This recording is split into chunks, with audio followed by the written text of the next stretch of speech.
Tantra. The moment you hear this word, what comes to your mind? Something dark? Something rituals? Or maybe something sexual? What if I tell you Tantra has nothing to do with what you have been told?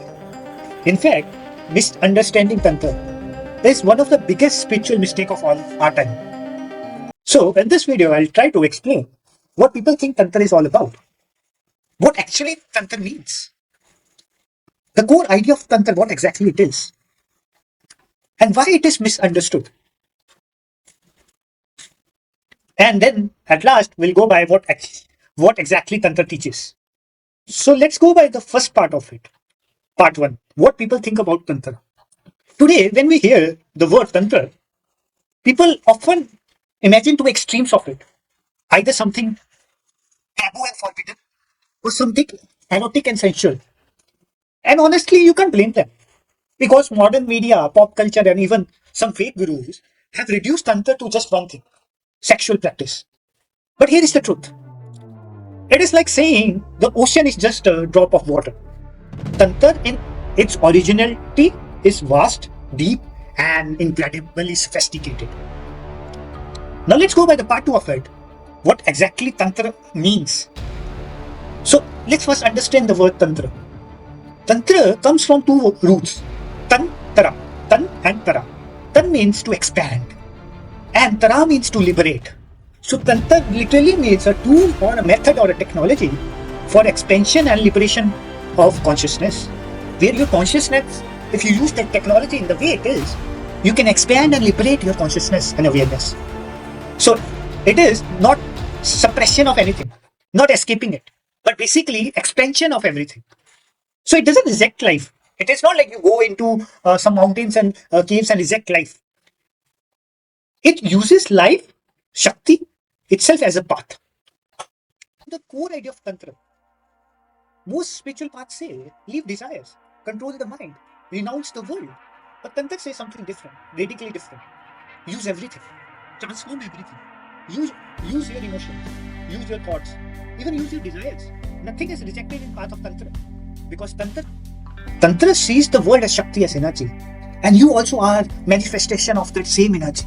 That is why in many depictions, Kali stands on Shiva. It's a symbol to understand that Shakti is energy, movement and life, dancing over the pure consciousness that is stillness, Shiva. It gives a deep message of how the universe is, that there is a stillness, pure consciousness, and above that there is Shakti playing in different forms as a dance. So Tantra is about realizing you're not separate from this dance. You are the dance. You are the dance. Once you understand that you are also the dance, you find your rhythm. That is what Tantra really teaches you. The part 4th is why Tantra is misunderstood. So here things go really wrong. First is secrecy. Tantra was never meant for the masses. Like today, if you see on internet that's giving mantras and some rituals for the masses, it was never for that. It was passed from guru to disciple carefully. When something that secret becomes public, it often gets distorted. So many people in history, in names of for money or collecting some money from people, gave these practices out in the public. But they're not doing Tantra. They're just doing something else. And in today's world, there is an obsession with the physical. Modern culture is heavily body focused. It's like heavily body focused. So out of Tantras, the science of Tantra, people only picked up the sensory part, that is sexuality, and ignored the rest. How stupid of people it is that they have only picked up some part of sexuality and ignored the rest.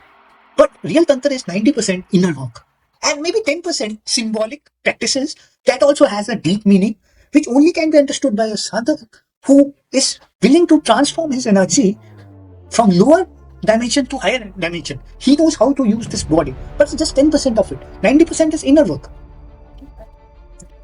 What Tantra exactly, part 5th of it, is what Tantra really teaches you. Tantra teaches you awareness in everything. In eating, in breathing, in walking, in living. It's not about escaping life. It's about being so aware that even ordinary moments become sacred. In Tantra, there is no, this is spirituality and this is not spirituality. Everything, what you see, can become a doorway to divine. That is the real teaching of Tantra. That this body is also a kind of a earth. The earth is also So, yeah, you see, if you see a yantra, you see equilateral triangles and circles, right? These are all mathematical expressions that if you use that yantra and put a vibration frequency using mantras, things can happen way faster than you can think. So next time when you think the word tantra, don't think hidden or kept. Think of it as a path that says nothing in you is wrong. Everything can be transformed because the goal is not to become something else. The goal is to realize that you are already that. It's not about transforming outer thing. It's about going inside and transforming your inner world to realize you already what you're trying to find. So at last, I wanted to say, when things go right in your life, say, Tantra helped me.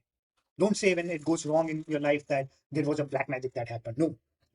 See your karma and you will find your answers why that thing happened to you. Tantra is not about suppression, it's about transformation. Jayanti Mangala Kali, Bhadra Kali Kapalani, Durga Shama Shiva Dhatu, Kali Kare Namaste.